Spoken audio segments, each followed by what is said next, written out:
Réjouissez-vous en l'Éternel. La louange convient aux hommes droits. Célébrez l'Éternel avec la harpe. Bon, là, on a un piano, on a un caroune et des guitares. Louez-le. Chantez-lui un cantique nouveau. Faites retentir vos instruments et vos voix. Maintenant, on a répondu à l'appel du Seigneur, à la convocation de notre Seigneur pour l'adorer. Nous, son peuple, nous, ses enfants. Alors, je propose qu'on chante un premier chant. Vous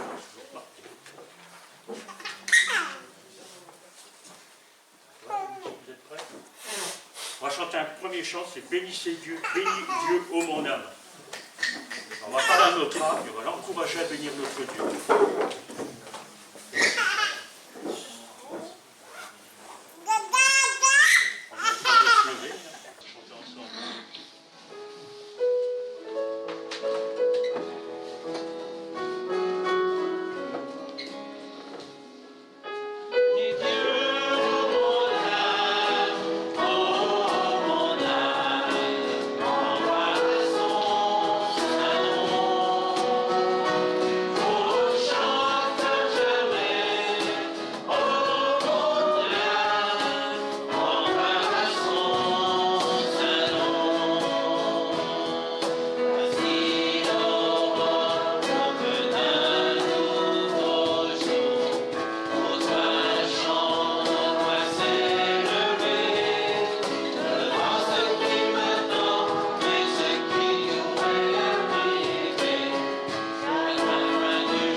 Ce culte entre les mains de notre Dieu.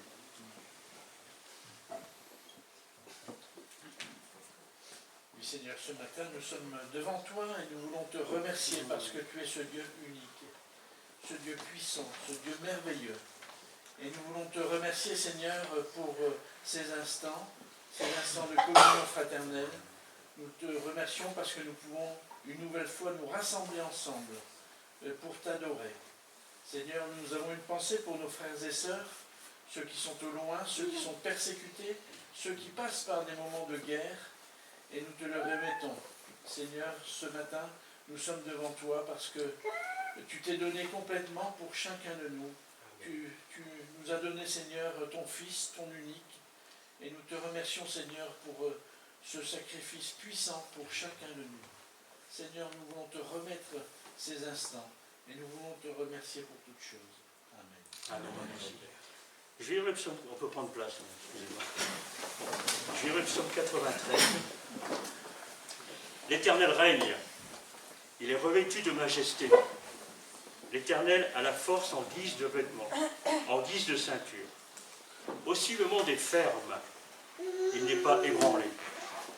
Ton trône est établi depuis longtemps. Tu existes de toute éternité. Les fleuves font entendre les fleuves. Les fleuves, pardon. Je recommence. Les fleuves font entendre, Éternel, les fleuves font entendre leur voix. Les fleuves font entendre le grondement de leurs flots. Plus encore que la voix des grandes eaux, des flots puissants de la mer. L'Éternel est puissant dans les lieux célestes. Tes instructions sont entièrement vraies. La sainteté convient à ta maison éternelle, jusqu'à la fin du monde. Alors cette semaine, je suis tombé sur ce psaume, dans mes lectures, on va dire. Et puis je me suis dit, tiens, il y a un petit commentaire quelque part. Et je trouve un commentaire. Alors je vais le partager avec vous. Alors je ne sais plus qui c'est, enfin bref, voilà. Voilà ce que nous dit ce brave frère. Le Seigneur aurait pu ne dispenser que sa justice, sa sainteté et sa terrible puissance dans ses relations avec les hommes déchus. Mais il a aimé répandre également les richesses de sa miséricorde et la puissance de sa grâce régénératrice. Dans cette œuvre formidable, le Père a donné toute puissance à son Fils, le Seigneur des cieux qui expie nos péchés. Il ne donne pas uniquement le pardon, mais il délivre et protège tous ceux qui placent en lui leur confiance. Sa parole est accomplie, et tous les saints peuvent lui faire confiance. Quelles que soient les prédictions relatives au royaume du Messie, elles s'accomplissent toujours. Ce que Dieu promet, ça s'accomplira. S'accompliront toutes en temps voulu. Tous les siens devraient veiller à rester strictement dans le chemin de la pureté. L'Église de Dieu est sa maison. Nous sommes le temple de Dieu. C'est une maison sainte, exempte de tout péché et consacrée à son service. Où se trouve la pureté, se trouvera aussi la paix.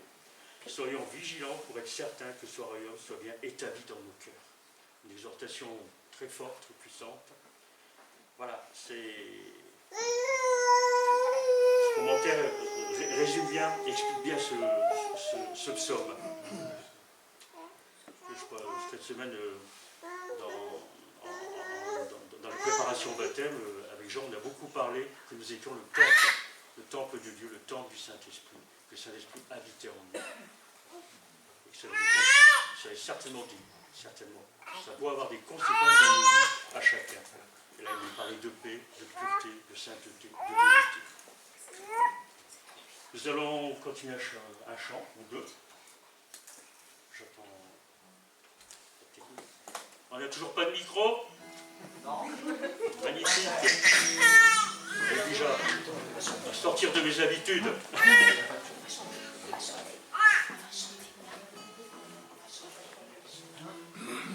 Alors, entends mon cœur, et ensuite on chantera un autre chant. On va faire 2 chants d'affilée, voilà.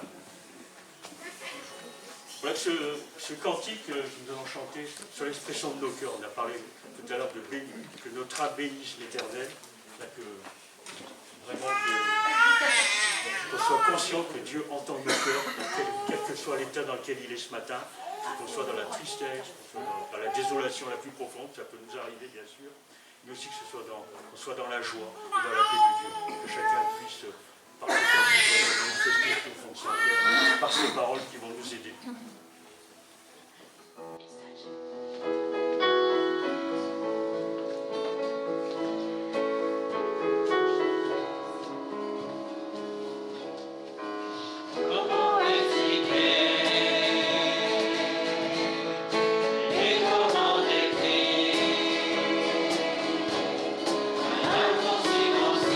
Puissant, que rien ne peut le contenir.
On va chanter le prochain chant, un si grand miracle.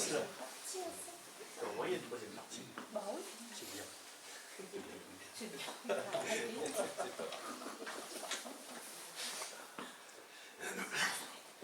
Voilà. Ok, je regarde ce qu'il y a celui-là.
Je vais le psaume 45 et ensuite je pense que nous allons ouvrir nos cœurs au Seigneur et surtout nos bouches afin qu'il entende notre louange, notre adoration.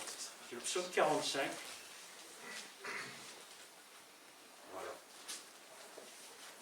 Dans ma Bible, c'est noté les noces du roi. Il faut savoir que ce psaume a été écrit et composé à l'occasion du mariage du roi. Je pense que c'est le roi David. Alors imaginez-vous l'ambiance un peu orientale. Donc avec la mariée, avec des beaux vêtements, voilà, avec beaucoup de bijoux, une ambiance de fête, de joie, de chants, il y a des tambourins. Enfin, je ne sais pas si vous assistez à des mariages orientaux, mais ça ne dort pas. Ça, c'est la fête. C'est un mariage. Et ce psaume parle de ça. Alors, en filigrane, ce mariage, c'est Christ avec nous, son Église. Alors voilà ce qu'il est dit, ce que dit le psalmiste. De belles paroles bouillonnent dans mon cœur. Je dis, mon œuvre est pour le roi. Que ma langue soit comme la plume d'un habile écrivain. Tu es le plus beau des hommes. La grâce coule de tes lèvres. C'est pourquoi Dieu t'a béni pour toujours. Vaillant guerrier, mets ton épée au côté. Signe de ta grandeur et de ta majesté. Oui, de ta majesté. Sois vainqueur, monte sur ton char. Défends la vérité, la douceur et la justice, et que ta main droite se signale par de merveilleux exploits. Tes flèches sont aiguës, des peuples tombent sous toi. Elles frappent au cœur les ennemis du roi. Ton trône, ô Dieu, est éternel. Ça fait référence dans l'Épître aux Hébreux à Jésus-Christ. Le sceptre de ton règne est un sceptre de justice. Tu aimes la justice et tu détestes la méchanceté. C'est pourquoi, ô Dieu, ton Dieu t'a désigné par onction comme roi, de préférence à tes compagnons avec une huile de joie. Les filles de roi figurent parmi tes bien-aimés. La reine est à ta droite, parée d'un or venu d'Ophir. Alors voilà comment nous sommes vus devant Dieu. Écoute ma fille, regarde, dans l'oreille, oublie ton peuple et la maison de ton père. Le roi porte ses désirs sur ta beauté, puisqu'il est ton Seigneur. Prosterne-toi devant lui, avec des offrandes. Les habitants de Tyr et les plus riches du peuple rechercheront ta faveur. La fille du roi est toute resplendissante à l'intérieur du palais. Elle porte un vêtement tissé blanc. Elle est présentée au roi, revêtue de ses habits brodés. À sa suite, des jeunes filles, ses compagnes, sont amenées auprès de toi. On les introduit au milieu des réjouissances et de l'allégresse. Elles entrent dans le palais du roi. Tes enfants prendront la place de tes pères et tu les établiras princes dans tout le pays. Je rappellerai ton nom de génération en génération. C'est pourquoi les peuples te loueront pour toujours et à perpétuité. Un super joli, extra formidablement beau psaume. Voilà. Alors je propose que, à la lumière de ce psaume, on puisse se tourner vers notre Seigneur. Alors que ce soit à haute voix, au plus profond de nos cœurs, qu'on puisse s'exprimer devant notre Dieu et être reconnaissant d'être son Église qui nous a choisis, d'être son épouse, qui a mis son esprit en nous et qu'il a pour nous un plan merveilleux d'amour jusque dans l'éternité et jamais il nous lâchera.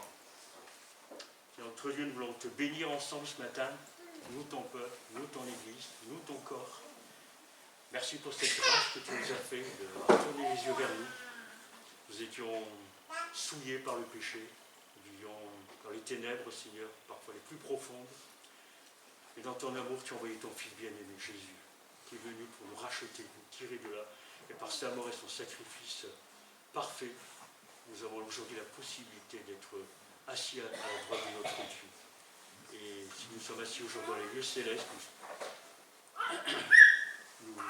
nous le réalisons aujourd'hui, mais nous le vivrons plus pleinement lors de l'avènement de ton royaume, Seigneur notre Dieu. Nous voulons simplement ce matin ensemble, dans la simplicité des enfants de Dieu, nous tourner vers toi et te dire combien nous t'aimons, combien nous t'apprécions, combien tu es précieux à notre cœur, Seigneur Jésus. Merci pour cette grâce merveilleuse que tu nous as fait de te révéler à chacun d'entre nous, Seigneur. Amen. Merci.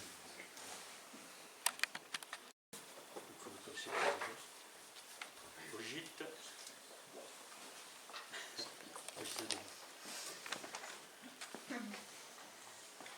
Donc Brigitte et Nolwenn et puis moi un petit peu, on va vous apprendre un nouveau chant. Il n'y a pas de micro, hein. Donc, tu chantes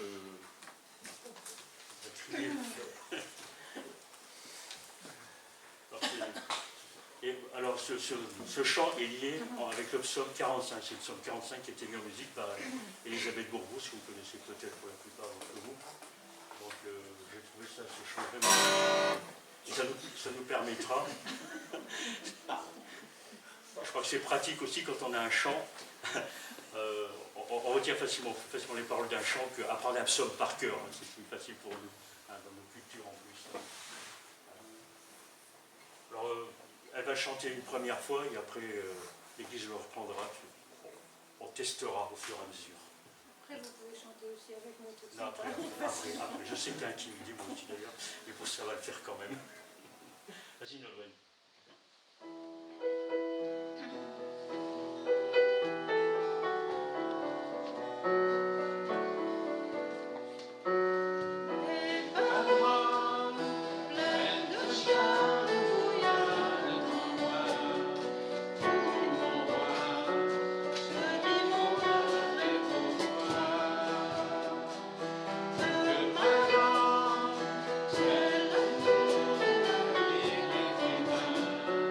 C'est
chanter ensemble maintenant?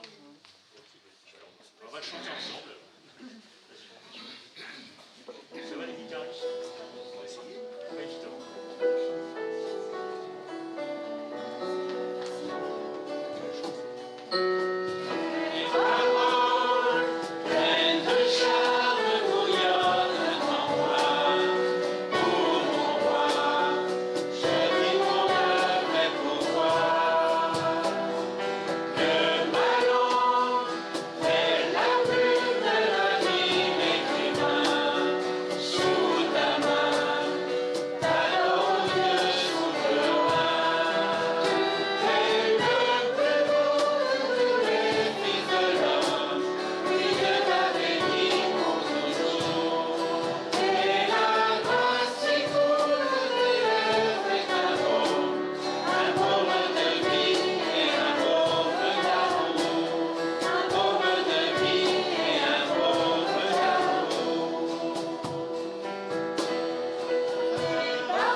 Joli chant avec des belles paroles. Alors Elisabeth Bourgous, pardon, quand elle a composé, elle a dit, elle voulait avoir une mélodie du style ménestrel pour manifester enfin, l'adoration par rapport au roi. Les ménestrels, ils chantaient devant les rois à l'époque du Moyen-Âge et tout, donc elle voulait créer cette ambiance un petit peu à travers ce chant, parce que le Seigneur est notre roi, le roi des rois. Voilà. On va chanter encore un chant, et après je laisserai la place à Léopold qui va nous conduire dans le monde sincère. Grâce infinie, il libère mes chaînes. Oh, grâce infinie qui va sauver un pécheur tel que moi. Il n'y a pas de non-pécheur, je crois, parmi nous ce matin. Donc on est tous à égalité. On a tous besoin du même sauveur et de la même croix. Voilà. Chantons.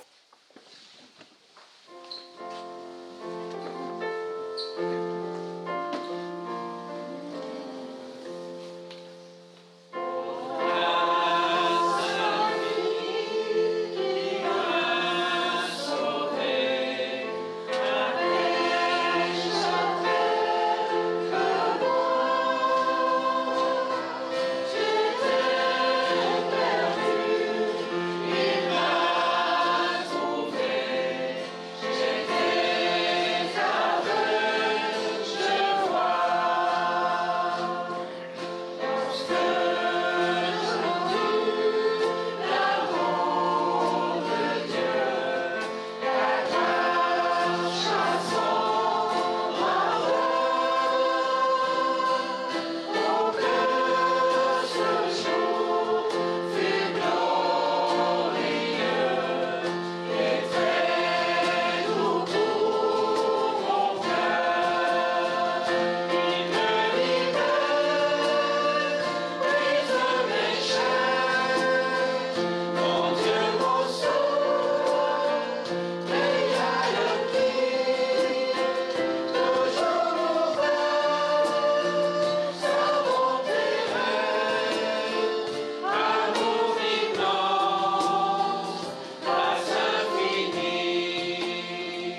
tous, frères et sœurs, pour ceux que je n'ai pas salués. Voilà, comme vous, j'ai apprécié le premier cantique que nous avons chanté.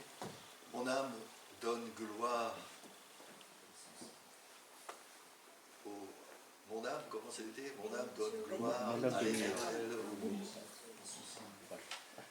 Donne gloire à son nom. Et ça m'a fait penser à cette pensée de... J'ai déjà noté, je vous ai déjà parlé de Félix Neff qui disait, quand il rencontrait quelqu'un, il disait « Comment va ton âme ?» Comment va ton âme?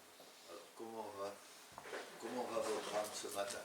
Moi, elle va bien et j'ai le désir et l'envie de louer mon Seigneur, de le remercier. Et ce moment de la scène, c'est un moment tout particulier de notre culte. Et j'ai aussi cette pensée qui dit que la reconnaissance, c'est la mémoire du cœur. Est-ce que nous sommes reconnaissants pour tout ce que le Seigneur a fait pour nous? Ce matin, je me sens minuscule, pécheur, comment on dit, une poussière cosmique, hein, comme dit, pour donner cette expression. Et je trouve que c'est un merveilleux privilège que de pouvoir louer, bénir et célébrer notre Dieu. Alors, j'ai fait un petit rappel. Pourquoi nous obéissons à ce commandement d'amour et que nous participons à la scène? Eh bien, j'ai repris 1 Corinthiens au chapitre 11 qui dit que l'apôtre Paul nous rappelle le Seigneur Jésus dans la nuit où il fut livré pour être mis à mort, pris du pain. Ça, c'est 1 Corinthiens 11. Dans Luc, au chapitre 22, verset 17, Jésus dit « Prenez cette coupe et partagez-la entre vous. » Et au verset 19, Jésus institue la scène. Il prit du pain et dit « Ceci est mon corps qui est donné pour vous. Faites cela en souvenir de moi. » C'est ce que nous voulons faire ce matin. Nous souvenir du prix que notre Seigneur a payé pour chacun d'entre nous. Alors après, dans Acte 2, dans Acte chapitre 2 et au verset 41 et 47, Luc nous rapporte comment s'est déroulée la vie de la première Église. Et c'est bon de nous rappeler cela. Nous pouvons déduire que c'est ainsi que s'est formée localement une communauté de croyants, unis par un même Esprit Saint. Vous m'entendez? Ça va? Je crie suffisamment? C'est bon. Parce qu'il n'y a pas de micro. Alors... Voilà. Oui. Verset 41. Ceux qui acceptèrent les paroles de Pierre se firent baptiser. Et en ce jour-là, environ 3000 personnes furent ajoutées au nombre des croyants. Formidable, hein? 3000 personnes. Au verset 42, il poursuivait dans l'enseignement des apôtres, dans la communion fraternelle, dans la fraction du pain et dans la prière. Au verset 46-47, il rompait le pain, et un peu plus loin, avec joie et simplicité de cœur, louant Dieu et trouvant grâce auprès de tout le peuple. Alors là, après, j'ai pris un verset que nous connaissons bien et que lorsque nous le lisons, ça nous choque un petit peu. C'est Jean, chapitre 6, versets 53 à 58. Jésus-Christ a indiqué par anticipation le sens profond de la scène dans ce verset. C'est un appel à la foi en Jésus. Alors Jésus leur dit, « Oui, vraiment, je vous l'assure, si vous ne mangez pas la chair du Fils de l'homme et si vous ne buvez pas son sang, vous n'aurez pas la vie en vous. Celui qui se nourrit de ma chair et qui boit mon sang a la vie éternelle, et moi je le ressusciterai au dernier jour, car ma chair est vraiment une nourriture et mon sang est vraiment un breuvage. » Celui qui mange ma chair et boit mon sang demeure en moi et moi je demeure en lui. Alors, la force des images employées par le Seigneur sont choquantes, faut l'avouer. Hein. Elles font référence à des interdits de la loi, en particulier concernant le sang. Ces auditeurs ne saisissent pas le sens. Et nous-mêmes, quand nous lisons cela pour la première fois, nous avons du mal à... Hein. Pourtant, au verset 35, Jésus leur tend la perche, et Jésus répondit, « C'est moi qui suis le pain qui donne la vie. Celui qui vient à moi n'aura plus jamais faim. Celui qui croit en moi n'aura plus jamais soif. Mais, je vous l'ai déjà dit, vous avez vu et vous ne me croyez pas. » Oui, les auditeurs n'arrivaient pas à comprendre que ça ne passe pas par la bouche, mais par le cœur, par l'esprit. Jésus est Dieu et il est esprit. On se nourrit du Seigneur spirituellement. Il donne la vie éternelle à notre esprit et à notre âme. En fait, ça ne passe pas par la bouche, mais par le cœur, par l'esprit. Christ est la nourriture que le chrétien doit prendre pour son âme. Il est notre agneau pascal, il est le pain de vie, il est la manne céleste. Il nous faut, jour après jour, puiser des forces spirituelles. La scène représente cette réalité. Selon la parole de Dieu, elle se prend sous forme de pain et de vin, symbole du corps livré pour nous et du sang versé pour nos péchés. Par l'obéissance de la scène, le chrétien et l'Église expriment leur foi dans le sacrifice expiatoire du Sauveur, dans l'unité de son corps et dans l'attente de son retour, de son glorieux retour. Voilà. C'est ce que je voulais partager avec vous avant de prendre la scène ce matin, frères et sœurs. Nous allons présenter ces éléments. S'il y a un frère qui veut se joindre à moi pour faire le service. Mais c'est surtout un cœur à cœur avec le Seigneur maintenant. Le Seigneur veut nous parler, il veut pétrir nos cœurs, il veut nous donner cette capacité, cette force pour aller plus loin, pour aborder cette nouvelle semaine qui s'ouvre devant nous. Ce n'est pas simple, ça n'a jamais été simple. Et le Seigneur veut nous encourager, nous fortifier ce matin. Profitons de ce moment pour nous ressourcer et pour avoir ce cœur à cœur avec notre Seigneur et lui laisser parler à chacun de nos cœurs. Voilà. Le psalmiste qui célébrait cette reconnaissance, cette gratitude au Seigneur, parce que quand les Juifs prenaient la Pâque, avant le repas, ils chantaient le psaume 115. Ils chantaient entre 115 jusqu'à 118, je crois.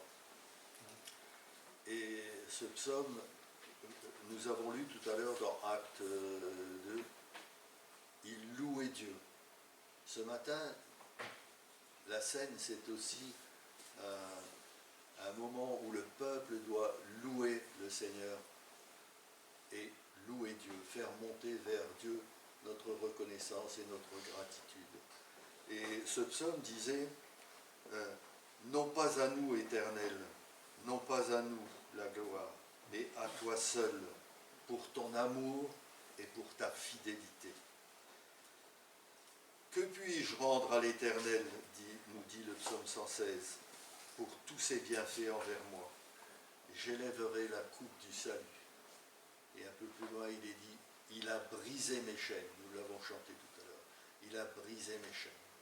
Et c'est pour cela que ce matin, je veux le louer, je veux le célébrer, et je veux lui dire tout mon amour.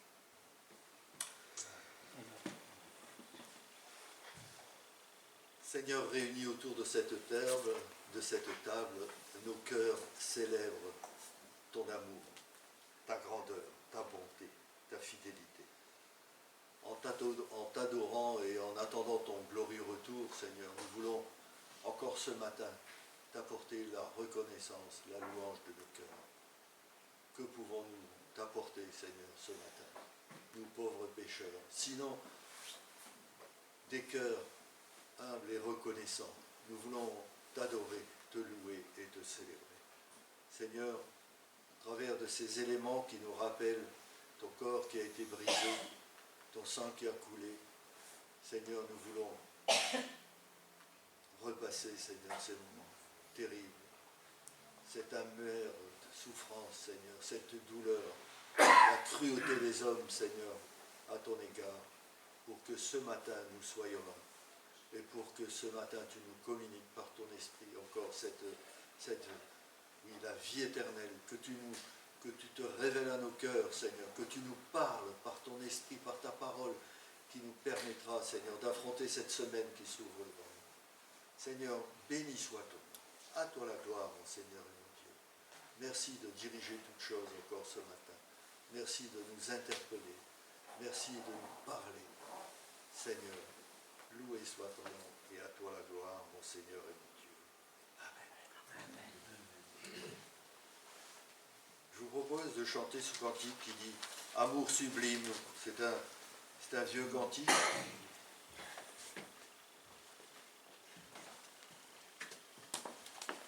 Je pense que on le connaît. Paul, on connaît. Pas vraiment. Vous allez voir, l'air est très simple. Amour sublime, immense charité. Jésus victime, méprisé, maltraité, souffrit la peine de mes nombreux forfaits. Il brisa ma chaîne au gloire à jamais. Ensuite, eh bien, nous aurons un moment de louange, un moment d'adoration. Voilà. Peut-être qu'on va chanter ça.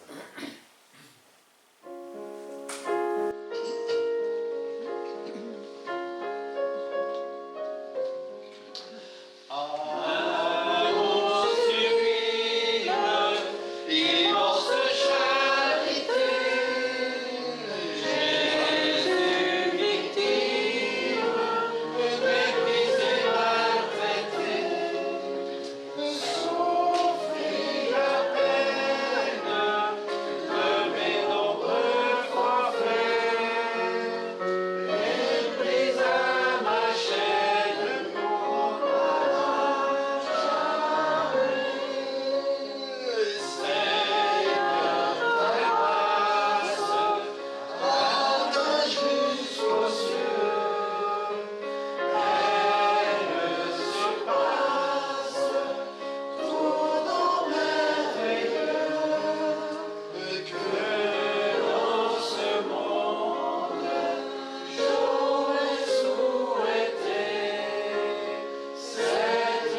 génération à venir les louanges de l'Éternel, sa force et ses merveilles, afin qu'ils mettent leur confiance en Dieu et qu'ils n'oublient pas les œuvres de Dieu et qu'ils observent ses commandements et qu'ils ne soient pas une génération indocile et rebelle.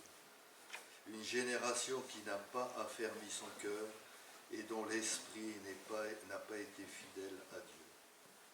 Alors, racontons les merveilles de Dieu à ceux qui nous suivent. C'est le psaume 78, j'aime beaucoup ce psaume. Et quand nos enfants partent dans la pièce à côté, là, pour l'éveil à la foi, je pense toujours à ce psaume. Nous voulons leur raconter les merveilles de notre Seigneur. Nous allons prier et ensuite on va donner la place à Seigneur, nous te prions pour nos enfants, pour nos jeunes gens. Nous voulons leur transmettre, oui, cette joie de te servir, de t'appartenir. Seigneur, nous te prions de les bénir. Bénis notre jeunesse. Et par toutes choses, Seigneur, encore. En cette matinée, Seigneur, ouvre les cœurs, Seigneur. Nous voulons maintenant écouter ta parole, Seigneur, et Seigneur, nous laisser interpeller par cette parole. Seigneur, merci. Merci de diriger toutes choses encore en cette matinée. Loué soit ton nom et à toi la gloire, mon Seigneur. Sois la bouche de ton serviteur maintenant, mon Seigneur. Amen.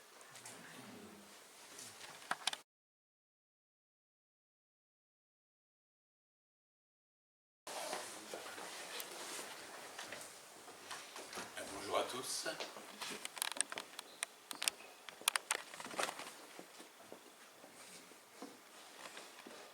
On continue donc aujourd'hui, en fait, même termine notre série sur Daniel. Et la semaine prochaine, il y aura encore Denis qui nous fera donc une vue d'ensemble pour que nous ayons une vue d'ensemble du livre de Daniel après cela.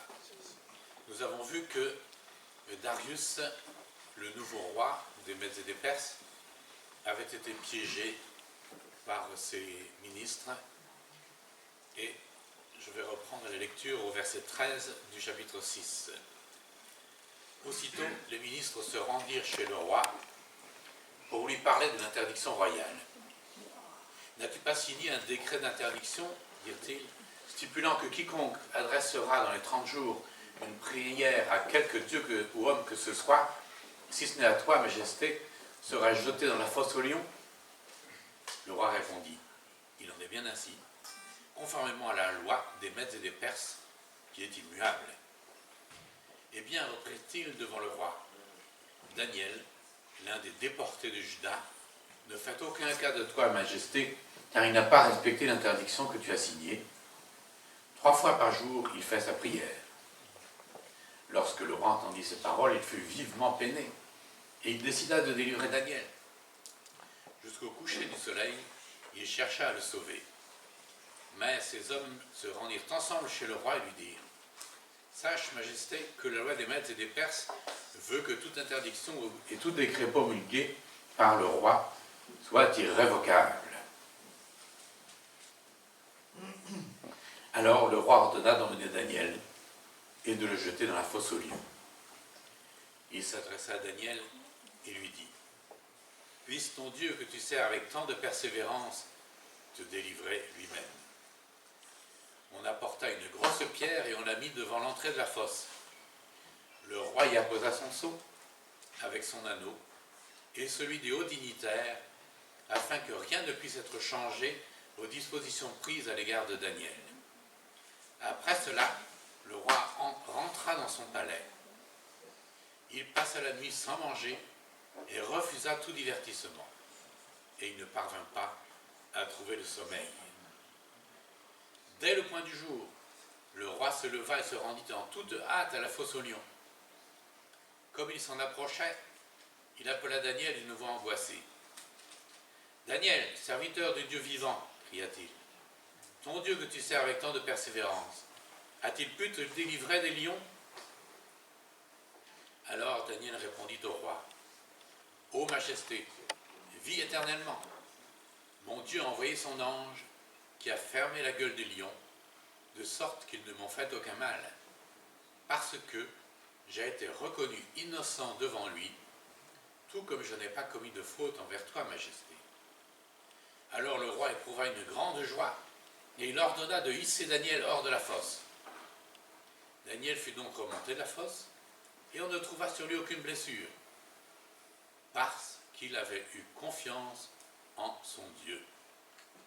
Là-dessus, le roi ordonna de lui amener ses hommes qui avaient accusé Daniel, et il les fit jeter dans la fosse aux lions avec leurs enfants et leurs femmes. Ils n'avaient pas atteint le sol de la fosse que déjà les lions s'emparèrent d'eux et leur broyèrent les os. Alors le roi Darius écrivit aux gens de tous les peuples, de toutes les nations et de toutes langues qui habitent la terre entière. Que votre paix soit grande. Je décrète que, dans toute l'étendue de mon royaume, on tremble de crainte devant le Dieu de Daniel, car il est le Dieu vivant qui subsiste éternellement. Son règne ne sera jamais détruit, sa souveraineté durera à toujours. Il délivre et il sauve, et il accomplit des prodiges, des signes extraordinaires, dans le ciel et sur la terre, car il a délivré Daniel de la griffe des lions. Daniel prospéra sous le règne de Darius, c'est-à-dire tout celui de Cyrus le Perse.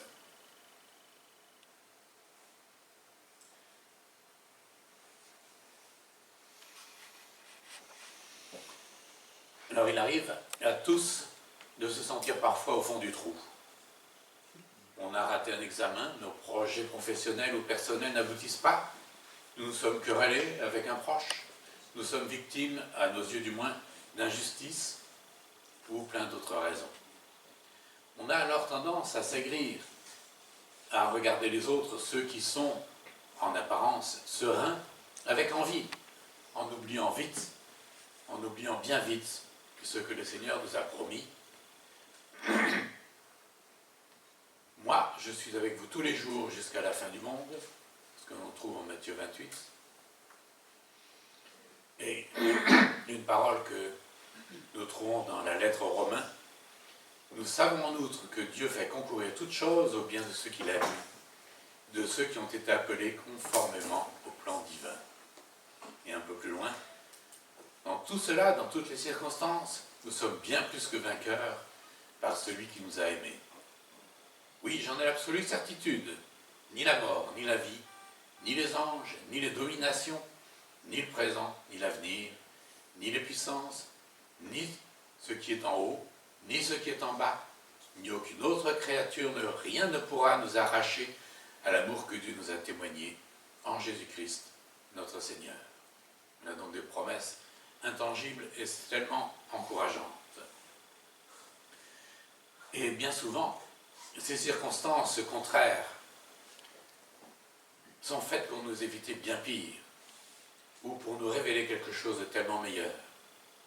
Combien de récits avons-nous lus de personnes qui ont raté un train et le train a déraillé, ou qui n'ont pas pu démarrer leur voiture et ont été ainsi épargnés d'une tempête de neige, etc., etc. Mais on ne sait pas toujours distinguer ce que Dieu a voulu que nous évitions. Mais ce qui est sûr, c'est que, en sa présence, nous sommes bien gardés. Daniel n'a pas été le seul à être confronté aux bêtes sauvages. Combien d'autres chrétiens, combien d'autres ont pu ainsi éprouver la fidélité de Dieu.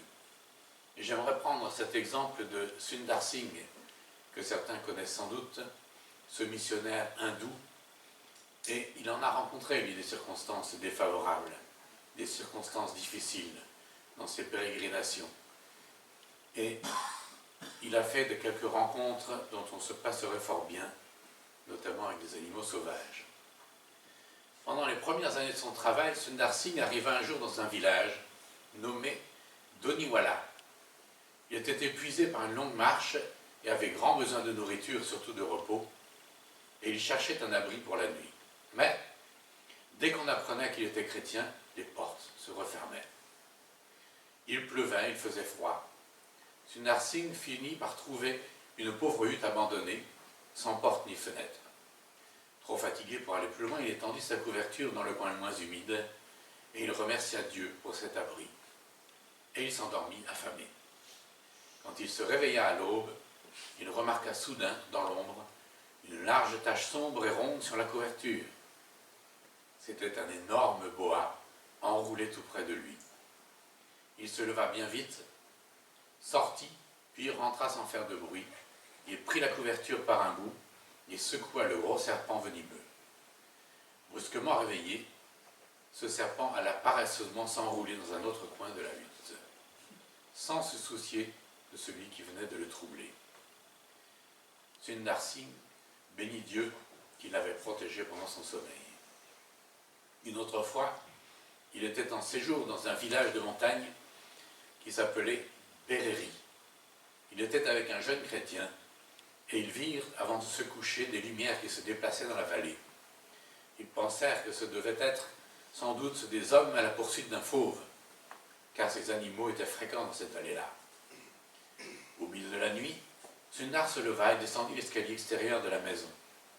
Ce vieil escalier était en bois et son compagnon en entendit les craquements. Cela ne l'étonna pas car le sadhu passait bien souvent plusieurs heures de la nuit à prier.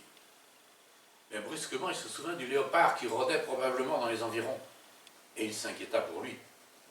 Il se leva et regarda à la fenêtre du côté de la forêt. Non loin de la maison, Sundar Singh était assis, le regard tourné vers la vallée. La nuit était splendide, les étoiles étincelaient dans un ciel sans nuages, et une légère brise agitait les feuilles des arbres. Tout à coup, il vit quelque chose qui bougeait à droite de Sundar Singh. Un animal s'avançait lentement vers le sadhu, c'était le léopard. Son compagnon était tellement terrorisé qu'il fut incapable de crier pour l'avertir. Mais il vit alors Sundar se tourner vers l'animal, puis étendre sa main sans la moindre parole pour lui faire signe de rester où il était. Comme un chien fidèle, le léopard se coucha non loin de lui et baissa la tête, comme si une force invisible l'avait dompté. Peu après, Sundar Singh rentra et s'endormit paisiblement. Mais son compagnon resta éveillé en se demandant comment il avait fait pour rester aussi calme et faire obéir un léopard. Le lendemain, le jeune homme demanda au sadhu si en face de ce fauve il n'avait pas été effrayé. Il répondit que tant qu'il se confierait en Jésus, il n'aurait pas besoin d'avoir peur. Mais Sundar Singh lui avoua aussi qu'il lui était arrivé d'avoir eu très peur d'un animal. En se réveillant un jour dans une grotte où il avait trouvé refuge, il avait découvert un autre énorme léopard qui dormait tout près de lui, et miraculeusement il avait pu sortir de la grotte sans réveiller le fauve. Nous voyons donc que le Seigneur est le même hier, aujourd'hui, éternellement, et qui peut toujours délivrer, comme nous le dit un chant pour enfants que nous connaissons bien. Alors nous avons vu comment Daniel ne s'est pas laissé désarçonner par les attaques de l'adversaire. Pourtant le risque était énorme. Le roi Darius, cet ancien général de l'armée de Cyrus, Gubaru, qui avait été flatté d'être ainsi mis en avant par ses pairs, eh bien il cède, devant l'assistance de ses ministres, à la coutume qui avait souvent cours à l'époque de se laisser déifier. C'est ce que Nebuchadnezzar avait tenté lui-même en érigeant cette gigantesque statue à son effigie. Et nous nous souvenons du démenti si cinglant que l'Éternel lui avait infligé. Darius ainsi devient un apostat, c'est-à-dire qu'il prend la place de Dieu. Ce que Dieu ne peut en aucun cas permettre. Et il se rend compte, mais bien trop tard, de son erreur. L'édit portait sur un mois, ce qui semblait une pécadille. Un temps relativement court qui lui permettait d'asseoir son autorité, pensait-il. Il était en effet impensable de priver les différents peuples soumis de son royaume, de les priver de leurs propres coutumes durablement, sous peine de révolte grave, et ce qu'aucun souverain ne souhaite. Donc ce coup de trick lui semblait bienvenu pour asseoir son autorité. Il semblerait en effet que ce roi avait été nommé par Cyrus lui-même sur la partie de l'Empire récemment conquise à Nabonide et Belshazzar ou Balthazar. Il n'était donc en quelque sorte qu'un haut fonctionnaire révocable à tout moment, et renforcer son ego lui semblait particulièrement bienvenu. Darius se retrouve donc pris au piège. Tout s'écroule et il se rend compte qu'au contraire d'être honoré, il se retrouve dupé et à la merci de ses ministres corrompus. Il est pieds et poings liés, et il a beau chercher une échappatoire. Pendant toute la journée, nous rappelle notre passage, ces méchants hommes reviennent à la charge, avec ironie d'ailleurs, on l'a lu tout à l'heure, et il ne peut que fléchir devant l'inflexibilité de ces hommes, et il ordonne de jeter Daniel dans la fosse aux lions. Il ordonne l'exécution de la sentence de la loi des Mèdes et des Perses, qui ne peut être abrogée.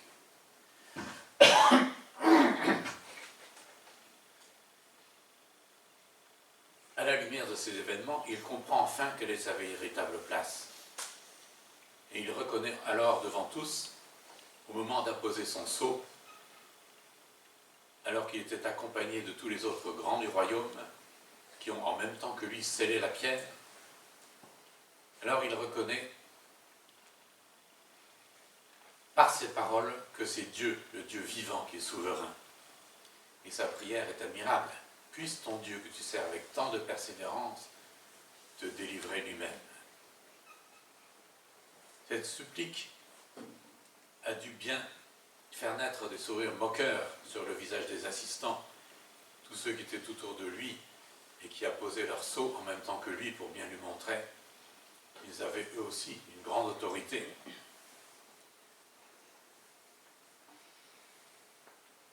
Ils savouraient leur triomphe. Alors le roi adopte une position contrite. Il s'astreint à un jeûne total. Ni nourriture, ni plaisir, ni divertissement, tant que son ami Daniel sera dans la fosse aux lions. Il marque ainsi son désaccord absolu avec la décision d'exécuter Daniel, son meilleur ministre. Une décision qu'il a pourtant lui-même dû prendre, contraint et forcé. Et en effet, quel désarroi quand nous sommes devant la conséquence de nos actes, de décisions prises trop à la légère, de gestes inconsidérés et vite oubliés sur le moment, et qui s'avèrent désastreux quand le boomerang revient. Mais Dieu permet parfois ce genre de situation, pour que nous apprenions à lui faire confiance, pour que nous apprenions à rechercher sa volonté avant d'agir, en un mot, à lui faire confiance. Mais nous voyons ici dans notre récit que Dieu est aussi un Dieu de grâce. Et dans ce livre, nous voyons celle-ci constamment à l'œuvre. Dieu répare dans sa souveraineté les malheurs consécutifs aux oukases et autres événements douloureux. Nous avons vu que Daniel et ses amis avaient eu une santé florissante malgré un régime carencé, que le feu n'avait eu aucun effet sur des prisonniers, Anania, Michaël et Azaria, que le monarque Nebuchadnezzar avait été prévenu par des rêves prémonitoires et que le roi avait été rétabli entièrement. Et maintenant, nous voyons le manque total d'appétit des lions. Réponse non seulement à la fidélité du roi, à la fidélité de Daniel, que nous avons maintes fois souligné, mais aussi à la prière du roi. Et il est étonnant de voir le roi s'adresser à Daniel en lui donnant son vrai nom. Tous les autres dignitaires et monarques précédents l'avaient appelé de son nom de captif, Belteshazzar. Mais ici, le roi devant la fosse reconnaît en Daniel, dont le nom signifie « celui qui juge au nom de Dieu ». Il lui reconnaît toute sa noblesse, criant et témoignant que Daniel est le serviteur du Dieu vivant. Mais tous les serviteurs de Dieu n'ont pas été épargnés par les lions et autres bêtes féroces. Qu'est-ce que nous rappelle l'auteur de la lettre aux Hébreux? C'est par la foi que les murailles de Jéricho tombèrent, après qu'on en eut fait le tour pendant 7 jours. C'est par la foi que Rahab, la prostituée, ne fut pas perdue avec les réfractaires, parce qu'elle avait accueilli pacifiquement les espions. Que dirais-je encore? Le temps me manquerait, en effet, de passer en revue Gédéon, Barak, Samson, Jephthé, David, Samuel et les prophètes, eux qui par la foi vainquirent des royaumes, exercèrent la justice, obtinrent la réalisation de promesses, fermèrent la gueule des lions, éteignirent la puissance du feu, échappèrent aux tranchants de l'épée. Ils furent rendus puissants par-delà leur faiblesse, se montrèrent vaillants à la guerre et mirent en fuite des armées étrangères. Mais il y a aussi d'autres circonstances qui continuent. Des femmes retrouvèrent leur mort par une résurrection, mais d'autres furent torturées et n'acceptèrent pas de la rédemption, afin d'accéder à une résurrection supérieure. D'autres subirent l'épreuve des moqueries et du fouet, ainsi que les liens et la prison. Ils furent lapidés, sciés, tués par l'épée. Ils menèrent une vie errante, vêtus de peau de mouton et de peau de chèvre, manquant de tout, opprimés, maltraités. Eux, dont le monde n'était pas digne, errant dans les déserts, les montagnes, les cavernes et les antres de la terre. Et tout cela, qui avaient reçu par leur foi un bon témoignage, n'ont pas obtenu ce qui avait été promis. Dieu, en effet, avait en vue quelque chose de supérieur pour nous, afin qu'ils ne soient pas portés à leur accomplissement sans nous. Voyons donc que c'est Dieu qui est souverain. Mais quelles que soient les circonstances, nous voyons que la délivrance apportée est celle qui est opportune, au moment donné. L'apôtre Pierre est sorti de la prison malgré de lourdes chaînes qui l'entravaient, mais plus tard il a été supplicié. Et tous les martyrs cités dans le passage que nous venons de lire ont été d'un grand appui pour l'avancement de l'Évangile. Leur attitude parlait beaucoup plus que leurs mots, et parfois devant des milliers de spectateurs, notamment dans les arènes romaines.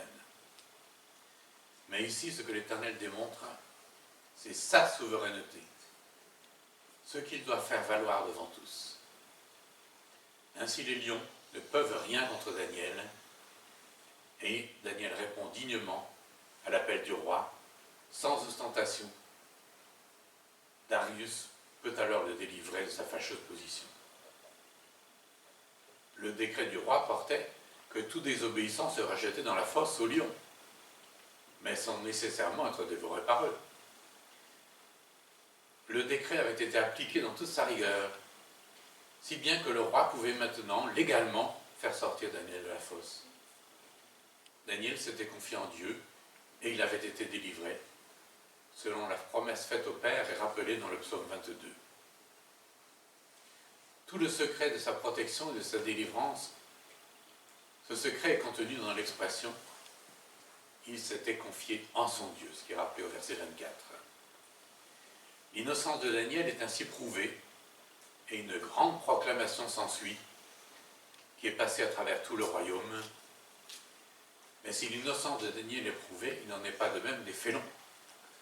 Le roi ordonne qu'on les saisisse et qu'on les jette dans la fosse. Nul besoin d'un édit pour cela. Le roi exerce son autorité qui est maintenant rétablie. Et les lions retrouvent instantanément leur féroce appétit. Et les suppliciés n'ont même pas le temps d'atteindre le sol de la fosse. Ils sont déjà déchiquetés. Nous voyons par là que l'adversaire fait toujours une œuvre qui le trompe. Le résultat de la manœuvre des ministres, qui était destinée initialement à discréditer puis éliminer Daniel, eh bien, le résultat est totalement opposé au but qu'ils avaient recherché. Et nous lisons à la fin de notre passage, Daniel prospéra sous le règne de Darius, soit de Cyrus le Perse. Il devient ainsi le troisième personnage de l'État. Et en plus, ces événements amènent le roi à proclamer dans tout le pays la gloire de l'Éternel. Alors que ses ministres avaient désigné Daniel comme étant ce captif de Juda. Quelle merveilleuse proclamation que celle du roi, même si elle était faite sur un mode très autoritariste. Que votre paix soit grande. Je décrète que, dans toute l'étendue de mon royaume, on tremble de crainte devant le Dieu de Daniel. Car il est le Dieu vivant qui subsiste éternellement. Son règne ne sera jamais détruit. Sa souveraineté durera toujours. Il délivre et il sauve et il accomplit des prodiges. Des signes extraordinaires dans le ciel et sur la terre. Car il a délivré Daniel de la griffe des lions. Où on sent là toute la joie que Darius a de ce que son ami Daniel ait été délivré. Et quelle différence avec la proclamation du roi Nebuchadnezzar, qui avait simplement proclamé « Maintenant moi, Nebuchadnezzar, je loue, j'exalte et je glorifie le roi des cieux, car il agit avec droiture. Tout ce qu'il fait est juste. Il a le pouvoir d'abaisser ceux qui vivent dans l'orgueil. » Nebuchadnezzar avait évidemment reconnu la suprématie de l'Éternel, mais sans y attacher son cœur, en reconnaissant uniquement qu'il résiste aux orgueilleux, comme nous le rappellent l'épître de Pierre, l'épître de Jacques et les Proverbes. Mais Darius fait ici un grand pas de plus en avant, en reconnaissant que ce Dieu souverain et juste est aussi un Dieu qui sauve et qui délivre, car il a délivré Daniel de la griffe des lions. Voyons donc comment Dieu veille sur sa gloire, mais aussi donc sur le salut de ceux qui se confient en lui. Et Daniel, le bien-aimé de l'Éternel, ne devient pas seulement le troisième personnage de l'État qui prospéra sous le règne de Cyrus, mais il devient aussi celui qui peut, par la foi, superviser tous les royaumes du monde jusqu'au temps de la fin. C'est ce que nous découvrons dans les chapitres qui suivent, si pour ceux qui veulent s'y intéresser, et des chapitres qui décrivent les différents royaumes qui se succéderont, des royaumes symbolisés par des bêtes effrayantes, et des descriptions que nous retrouvons aussi dans l'Apocalypse, et ces royaumes qui s'arrogeront successivement le pouvoir sur le monde, autour et alentour de Jérusalem, et cela jusqu'à ce que Dieu rétablisse son royaume en exerçant le jugement final. Nous voyons donc que Daniel, par la foi, accompagne ainsi toute l'histoire du monde, ce que Dieu lui a révélé, et c'est là un immense privilège que Daniel a eu, ce personnage qui est décrit comme le bien-aimé de l'Éternel, et qui aussi donc dans d'autres passages comme dans Ézéchiel est mis en avant comme cet homme de prière, particulièrement de prière, comme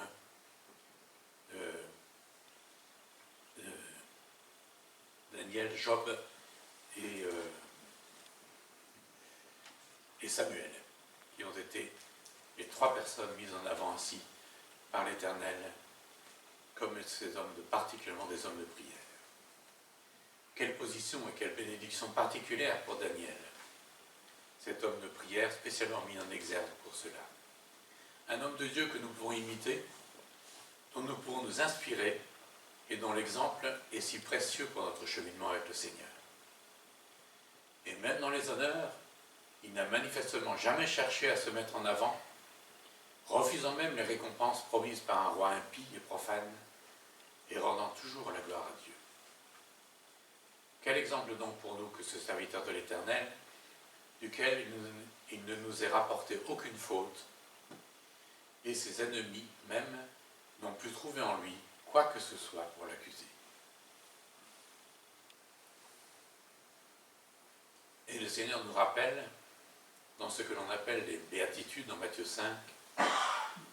Béatitude du nom latin beati qui signifie heureux. Ceux qui sont heureux en mettant leur confiance en l'Éternel comme Daniel. Heureux ceux qui se reconnaissent spirituellement pauvres, car le royaume des cieux leur appartient. Heureux ceux qui pleurent, car Dieu les consolera. Heureux ceux qui sont doux, car Dieu leur donnera la terre en héritage. Heureux ceux qui ont faim et soif de justice, car ils seront rassasiés. Heureux ceux qui témoignent de la bonté, car Dieu sera bon avec eux. Heureux ceux dont le cœur est pur, car ils verront Dieu. Heureux ceux qui répandent autour d'eux la paix, car Dieu les reconnaîtra pour ses fils. Heureux ceux qui sont opprimés pour la justice, car le royaume des cieux leur appartient. Heureux serez-vous quand les hommes vous insulteront et vous persécuteront, lorsqu'ils répandront toutes sortes de calomnies, et c'est le cas de Daniel, toutes sortes de calomnies sur votre compte à cause de moi. Et c'est bien ce qui s'est passé pour Daniel. Oui, réjouissez-vous alors et soyez heureux, car une magnifique récompense vous attend dans les cieux. Car vous serez ainsi comme les prophètes d'autrefois. Eux aussi ont été persécutés avant vous de la même manière. Et le Seigneur poursuit. Vous êtes le sel de la terre. Si ce sel perd sa saveur, avec quoi le salera-t-on? Ce sel ne vaut plus rien. Il n'est bon qu'être jeté dehors et piétiné. Vous êtes la lumière du monde. Une ville au sommet d'une colline n'échappe pas au regard. Il en est de même d'une lampe. Si on l'allume, ce n'est pas pour la mettre sous une mesure à grains. Au contraire, on la fixe sur un pied de lampe pour qu'elle éclaire tous ceux qui sont dans la maison. C'est ainsi que votre lumière doit briller devant tous les hommes, pour qu'ils voient le bien que vous faites et qu'ils en attribuent la gloire à votre Père céleste. Alors les béatitudes promises par le Seigneur ne supposent pas un chemin de tout repos, mais un chemin rempli de la paix et de la joie du Seigneur en reflétant toute sa lumière. Et j'aimerais qu'on termine en chantant le chant de J'aime 183. Le Seigneur seul est ma lumière, ma délivrance et mon appui. Qu'aurais-je à craindre sur la terre puisque ma force est tout en lui? Le Seigneur seul est ma lumière, ma délivrance et mon appui. Pour m'assaillir quand toute une armée autour de moi seule camperait, mon âme alors, sans être alarmée, en l'Éternel s'assurerait. Son bras puissant à ma requête, un prompt secours me prêtera, et dans le fort de la tempête, sur un rocher m'élèvera. Mes yeux verront la délivrance que mon Sauveur m'accordera. Aussi, mon cœur, plein d'assurance, en l'attendant, s'affermira.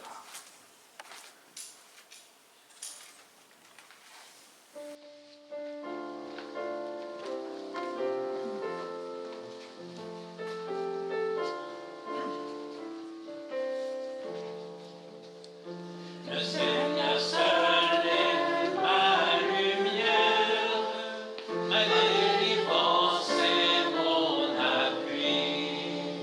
Le Seigneur seul est ma lumière.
Seigneur seul est ma délivrance et mon appui. Pendant que tu prêchais, je me souvenais que j'étais au CM1, CM2, et puis on avait oui, on m'a ramené très loin. Quand j'écoutais. Et puis ça m'a ramené à un cours d'histoire sur les premiers chrétiens. On étudiait ça à l'école, les chrétiens. Et moi, j'ai un arrière-plan musulman, donc, et puis papa musulman, maman communiste. Voilà, je ne connaissais rien du tout de tout ça, moi, pour ma part. Et j'ai été étonné en nous en parlant d'une martyre de Blandine, Sainte Blandine, je crois. Et ça m'avait beaucoup marqué, ça m'a vraiment touché. Je me suis dit, mais elle n'a rien fait. Les chrétiens, c'est des gens gentils normalement. Mais pourquoi on les tue? Pourquoi on leur fait du mal? Et je crois que c'était son témoignage en même temps qui était l'une des marques dans ma vie que le Seigneur a commencé à travailler. Donc, et quand je serai dans la gloire avec elle, je lui dirai, bah, tu vois, tu n'es pas morte en vain, ma soeur. Voilà. Et je ne suis certainement pas le seul issu de ce témoignage. Enfin, ce témoignage, je rapide d'autres aussi, voilà. Donc, je rappelle, cet après-midi, on a l'AG, l'Assemblée générale. Avant, on va se restaurer, prendre des forces avant.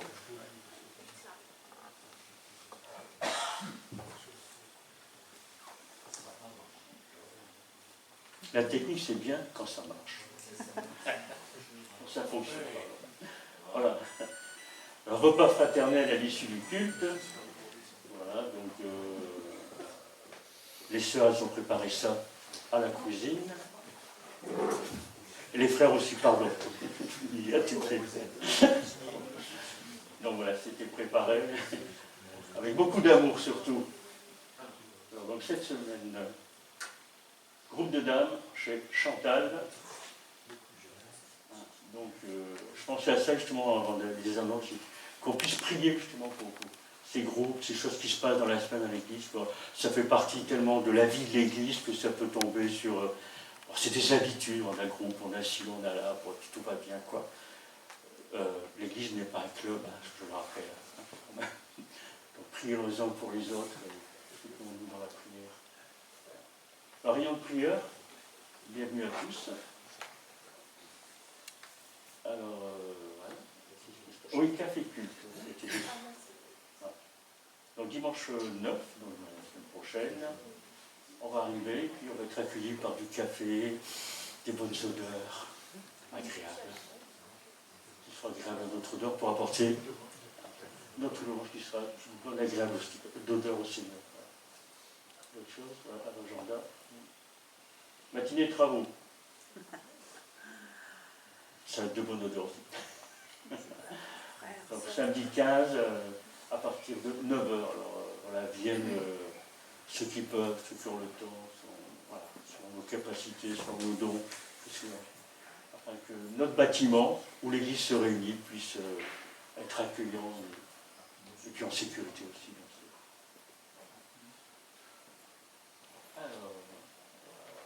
Alors oui, je rappelle, un 3 est mis à disposition sur la table, alors c'est de la table, enfin, déposer vos dons pendant 2 dimanches.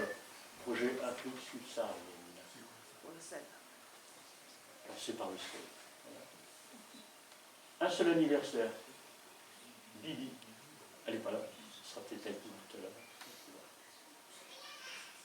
Voilà. Tout se retrouve sur le site internet de l'église. Donc, je terminerai à celui qui peut vous garder de toute chute et vous faire paraître devant sa gloire irréprochable et dans l'allégresse. Oui, à Dieu, seul sage, qui nous a sauvés par Jésus-Christ, notre Seigneur, appartiennent gloire, majesté, force et puissance, avant tous les temps, maintenant et pour l'éternité. Amen. Bonne semaine, bonne réunion aussi, bon appétit.